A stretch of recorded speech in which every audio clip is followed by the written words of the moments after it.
시청자 여러분 안녕하십니까, 이영풍 TV입니다. 최근 뉴스를 정말 몰고 다니는 최재형이라는 자가 있습니다.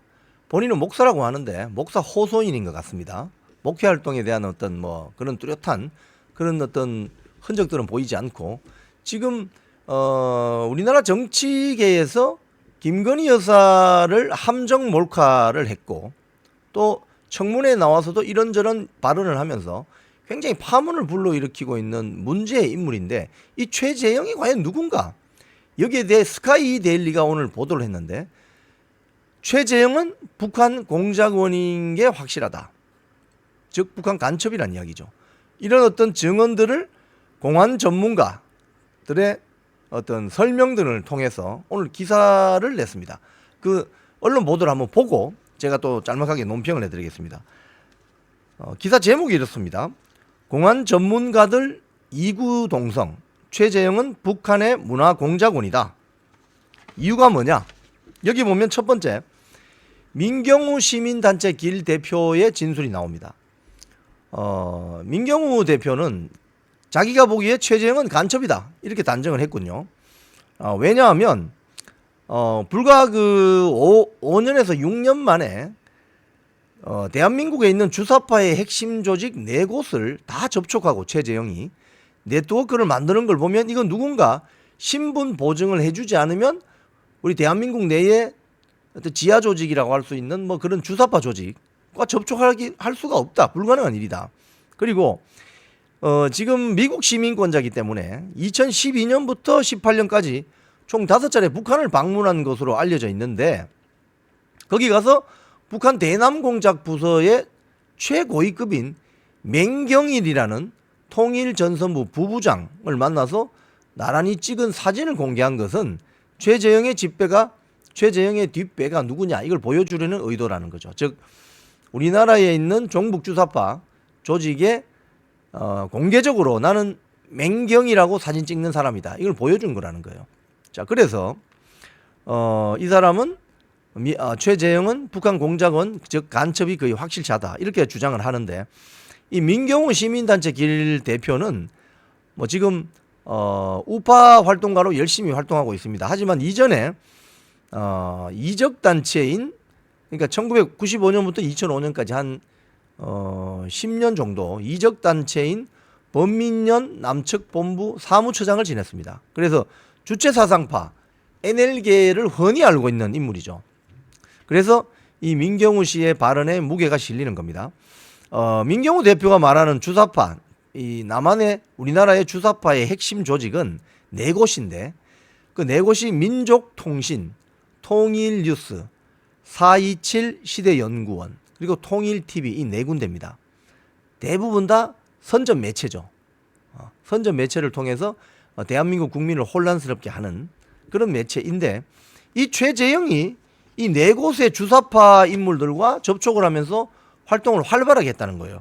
특히 문재인 정권 들어와서 개국이 되었던 통일TV 같은 경우는 KT로부터도 보조금을 받았는데 이 통일TV의 부사장까지 지냅니다. 최재형이. 그래서 김건희 여사 만나가지고 통일TV를 다시 재개국할 수 있도록 해달라 이런 부탁성 어떤 민원을 넣기도 했다는 거 아닙니까? 이 통일TV는 윤석열 정권 들어와서 조선중앙통신 화면을 그냥 무단으로 송출하는 바람에 방송국이 문을 닫아버린 상태입니다. 자, 그리고 민족통신이라는 또 곳이 있는데, 이 민족통신은 노길남이라는 재미교포가 만든 매체인데, 이 노길남은 1944년에 태어나서 2020년 사망했습니다. 그런데 북한을 75차례 방문하고 2008년 북한에서 사회정치학 박사학위도 받았고 북한 최고 권위 있는 상인 김일성상을 받은 재미교포입니다. 이 거의 이거 종북 주사파의 수괴라고 할 수 있겠네요. 이 최재형이 이곳에서 노길남과 같이 민족통신의 편집위원으로 활동했습니다. 그러니까 말만 미국 시민권자지 한국에 들어와서 이런 활동을 하는 거죠. 자, 이게 최재형이 간첩으로 보는 또 이유입니다. 아까 통일TV하고 그 다음에 통일뉴스라는 또 매체가 있어요. 이 통일뉴스라는 것은 연세대 출신 주사파들이 관여하고 있다고 해요. 이 민경우 대표의 말에 따르면 이 조직은 1989년 한국 외대 학생이었던 임수경을 북한에 보낸 그 조직입니다. 그 이적단체 조국통일그룹이 만든 매체라는 거예요. 그 최재형이 이 통일뉴스를 하나의 허브 플랫폼으로 활용해서 활동했다고 볼 수 있다. 이게 최재형을 간첩으로 보는 세 번째 이유다. 그러니까 네 번째 이유, 427 시대 연구원이 있는데 이 427은 4월 27일을 말합니다. 이 4월 27일은 2008년 4월 27일 문재인과 김정은이 판문점에서 밝힌 이른바 판문점 공동선언을 실천하기 위해 결성된 단체랍니다. 여기 노련한 주사파 활동가들이 대거 들어가 있대요.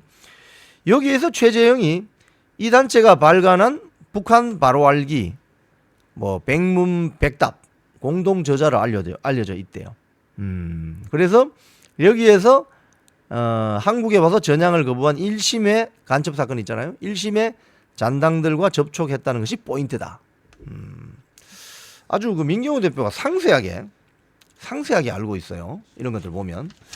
자, 그래서 민경호 대표의 말을 종합하면 최재형은 그 북한 대남 공작 부분의 최고위급 간부를 만났고 북한을 5번이나 들락거렸고 남한에서의 행적이 북한과 관련된 미전향 주사파 구성원들을 만나서 그런 사람들을 만났다. 그래서 횡으로 종으로 엮어대는 거 보면 이게 아마도 그 좌파 단체들이 통진당 계열의 사람들도 마찬가지였지만 군자산의 약속, 군자산에서 만나서 회합을 했는데 거기서 군자산의 약속이라는 게 나옵니다. 즉 몇 년도까지는 국회에 진출하고 또 그 이후에는 남한을 뒤엎고 이런 거 있잖아요. 군자산의 약속을 주도한 남한 주사파의 배우였던 한호석이 했던 역할과 비슷한 것 같다. 그래서 최재형은 간첩인 게 확실시된다. 이런 주장을 했습니다. 자, 그리고 1980년대 연세대 주사파 핵심으로 우상호, 임종석 다 국회의원 했거나 문재인 정권 때 핵심 역할을 했던 사람, 전대엽 연대 사업국장 출신인 이동호 자유민주연구원 정책연구위원은 최재형에 대해서 어떻게 이야기하느냐. 그는 북한의 지령을 받은 최정상급 공작원이다.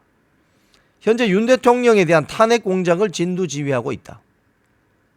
간첩이다 이 말이죠.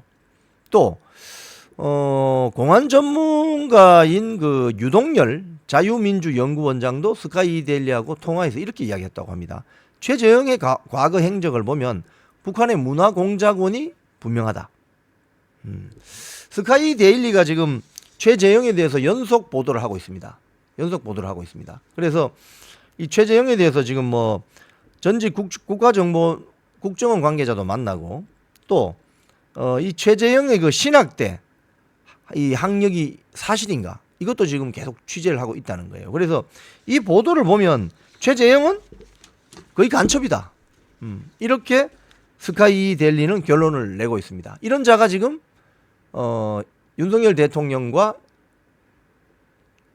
김건희 여사 주변에서 윤석열 정권의 탄핵을 주도하는 이런 활동을 있다고 하는데 이거 지금 많이 고발당한 것 같은데 이 구속수사해야 되지 않겠나 이런 생각이 들 정도입니다. 지금까지 이영풍TV였습니다.